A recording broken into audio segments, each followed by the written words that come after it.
And welcome back to Boom and Bust. I'm your host, Tony Clement, having a conversation with Alicia Planincic. She is the Manager of Policy for the Business Council of Alberta. Alicia, we're focusing in for the next couple of questions on this GDP per capita issue, the feeling and the experience, the lived experience of Canadians with their actual paycheck and their standard of living. I guess we were talking about the how. Now, what is the why? Why is this happening to Canada right now? Yeah, so the question of why are we not seeing a growth in our improvement in our standard of living? The real reason why is that we haven't seen an increase in what we call productivity. So the productivity of our economy is really the only way that we can grow richer as a society, is to be able to create more value with the same amount of resources. So the same labor and capital, how do we actually create more value? And the Canadian economy just has not been able to deliver that over the last several years.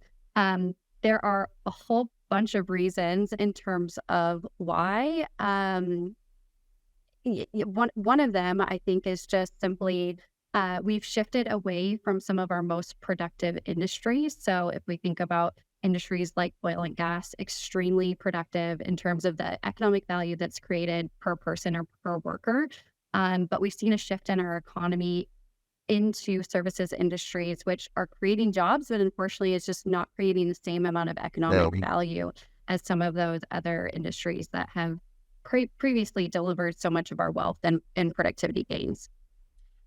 And what should be done about it? I guess I'm thinking of what should government be doing about it, but also what should be done in the private sector about this challenge that we face. Yeah, for sure. I mean, I think one of the big ones is just making sure that we are attractive to investment. So one of the pieces that we've looked at in our weekly Econ Minutes is something called foreign direct investment. So basically, how attractive does Canada look to foreign investors? So, a lot of how we become more productive in our industries is we have to have that money from investors to be able to build the things that allow our economy to produce more value. And the conversation has been that we're not getting that money like we once did. It's a little bit more complicated than that, but I think that there's definitely evidence to say that there are some regulatory barriers in the way. The policy environment is very uncertain. And so we're hearing a lot from our members just that it's more difficult to invest in Canada relative to other countries. Some of our businesses, frankly, are shifting some of their operations into the US or elsewhere because it is, less regulation. It is more economical to do so, lower costs. Frankly, there are a lot of sweeteners. So a lot of other countries, I think, are recognizing the importance of businesses and of attracting them. So they are literally governors are giving our members a phone call and saying, please come to state X, Right. Here's what we have to offer you, right? It's become a really competitive environment. And I don't think that Canada is quite living up to or appreciating the level of competition to attract business. Well, I'm glad you mentioned competition because that's the other issue in many sectors. I think of airlines, telecoms, those banks.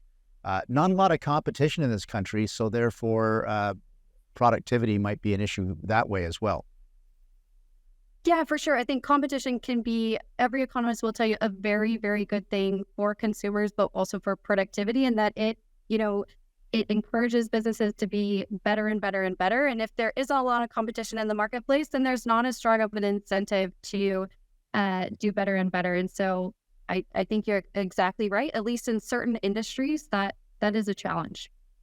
Can we switch gears? I would love to talk a little bit about you've already broached this topic, foreign investment in Canada. Do you have other conclusions about the lack of foreign investment in this country? Yeah. So what's interesting is the number of dollars coming into Canada is actually the highest that it's ever been. So which really surprised me looking at the data, because it seems to contrast with what we hear from members and just even in the public, that people aren't investing in Canada. However, there are even more dollars that are being invested elsewhere. And so when we look at these trends over time, especially since 2014, you really see a break in the trend where dollars flowing into Canada increased by maybe 7% or so per year, but the dollars leaving Canada increased by about 11% per year. And so I think this really makes us question, okay, so what is it about other countries that are pulling even more dollars out of the Canadian economy? Not that it's bad for investors in Canada to invest elsewhere. That's just fine. But it does make us ask questions when we see more growth going elsewhere than we see coming into Canada. I would like to explore that with you. We are going to take another brief break with our guest, Alicia Planincic.